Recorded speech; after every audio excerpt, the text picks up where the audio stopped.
So, what is a hidden internship? Well, not all work experience opportunities are widely advertised or advertised at all, particularly in industries such as the media, charity work, and environmental work. The reality is that many smaller or local employers just don't have the budget to advertise internships or take on a large number of students.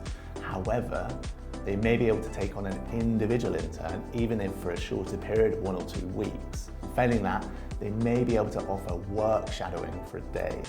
This means you can essentially create your own internship, but you will need to be proactive in finding and applying for these opportunities. After all, the only way you can be certain of not getting some work experience is by not asking. So how do you go about this? Well, a good starting point is your current network, as you never know who might be able to help.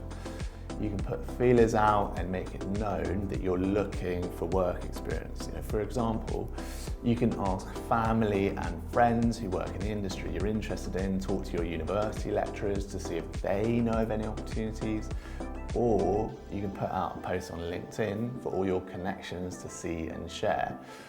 And sometimes even the most random conversations can lead to work experience.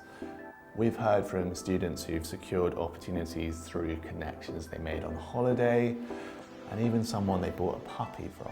Another critical strategy in uncovering unadvertised internships is researching local employers that interest you and creating a short list of organisations that you want to reach out to.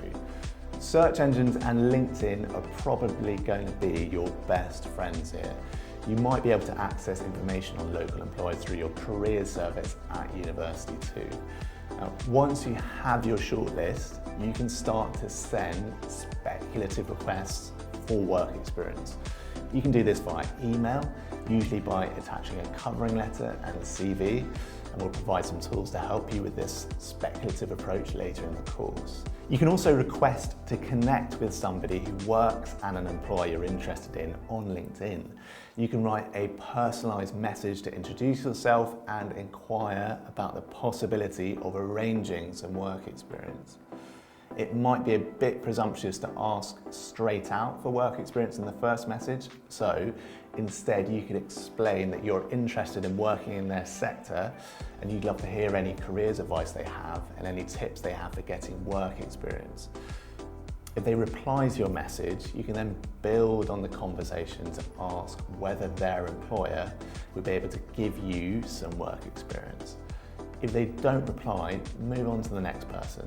And of course, there are ways of inquiring about opportunities directly. For example, by attending events linked to your fields of interest, whether that's a webinar, a conference, a lecture, or any other event where there are going to be representatives from organisations you're interested in. That way, you can chat to them and either ask about the possibility of work experience then and there, or ask to connect on LinkedIn and follow up with them later.